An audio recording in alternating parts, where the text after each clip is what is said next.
Today I'm going to walk through my top 8 tips when it comes to watering your garden, and these are all things that I've learned over the last 3 years of having a vegetable garden.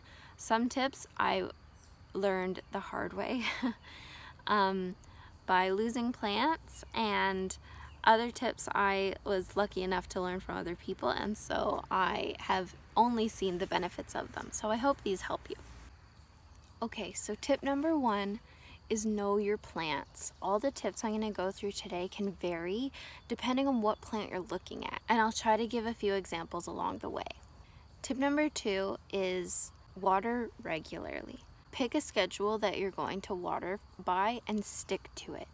By varying all over the place, you can really stress out your plants, so really try to be as regimented as you can.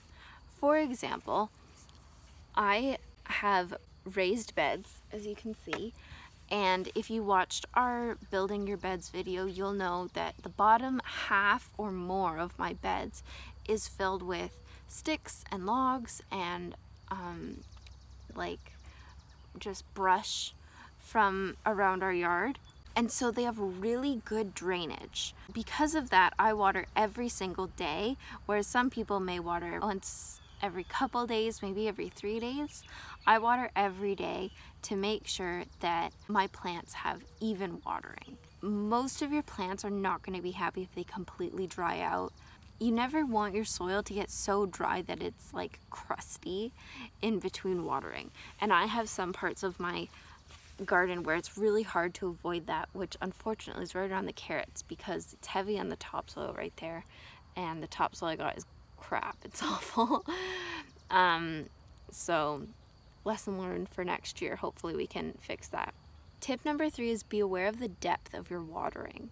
Plants like tomatoes and carrots, your root vegetables, they really need to be watered very deeply.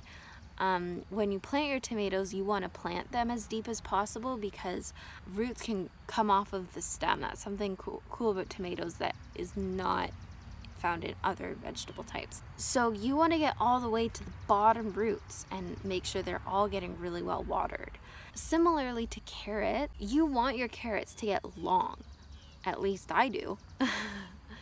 And so if you're only watering the top 2 or 3 inches of your garden soil, your carrots aren't going to grow any deeper than that because they don't need to. Why would they work to get deeper when there's nothing down there for them to absorb? So you want to water really deep around your carrots and then let the top dry out so it forces them to go down and look for that water. Tip number 5 is avoid watering the leaves. This is the number 1 thing that's going to get your plants sick, especially plants like cucumbers, squash, tomatoes. These plants are all really susceptible to diseases like blight and powdery mildew, and both of those things come from water standing on the leaves. If you can avoid watering the leaves, that's ideal. What I will do is plants like that, I will prune the leaf and the branches off the bottom of the stem.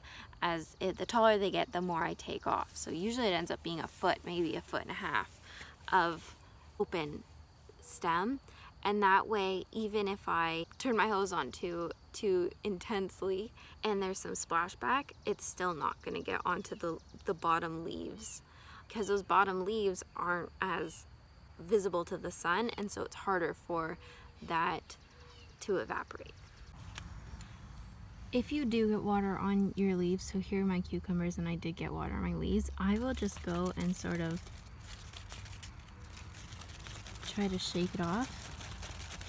Doesn't totally get the water off, but it gets the majority of the pooling, so that then the sun only has to evaporate the tiny little droplets. So that should hopefully help us out.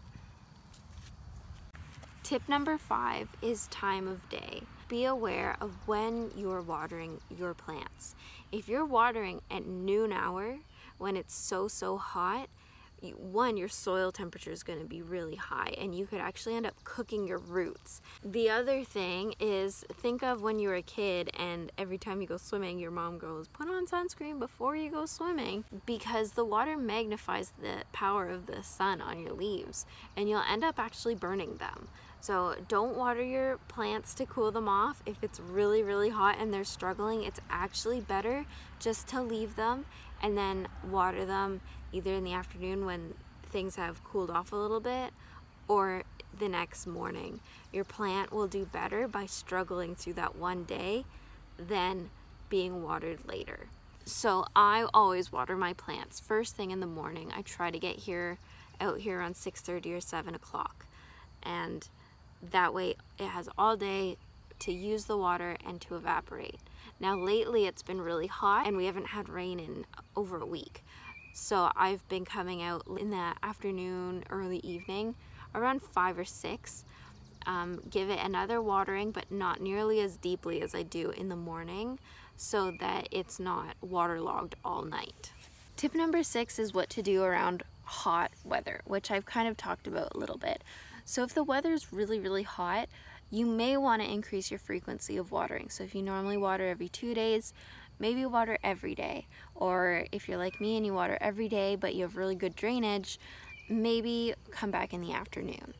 Another thing you can do is, normally I just water right at the base of the plant, but because I know it's going to be really, really hot today and over the next couple days, I'm actually watering all around the plants, not as deeply in the soil that's around the plants that's not feeding anything, but it just keeps the water, keeps a lot of options for your plants. So consider that. Tip number 7 is about hanging baskets. This is a quick one. When you're watering your hanging baskets, the rule of thumb is to water them until the water pours out at the bottom. Hanging baskets also have really good drainage because there's a hole in the bottom and there's not a lot of soil inside of them. So just be aware that they will dry out faster than everything else. So you may need to water them 2, maybe even 3 times a day. So just be aware of that when you pick your hanging baskets. And lastly, tip number 8 is mulch. Oh my goodness, mulch is my best friend. This is my 3rd year gardening and this is my 1st year using proper mulch and it has been a lifesaver. So I just use wood chips, cedar wood chips, and it's been awesome. It holds in the moisture, which makes it so you don't have to water as much. It also keeps the soil cool because it's not getting direct sunlight, and so it helps with really hot times like what we're gonna have this weekend. And honestly, it looks nice. But that doesn't really have to do with watering. The biggest thing is that it holds in all that moisture. It sort of keeps it even and helps to retain all that good stuff in your soil so things aren't like evaporating out of your soil. So that's it. Those are my 8 tips on how to water your garden and know when to water your vegetable garden. I hope they helped. A lot of these I've learned the hard way, so I hope that they saved you a few lessons along the way.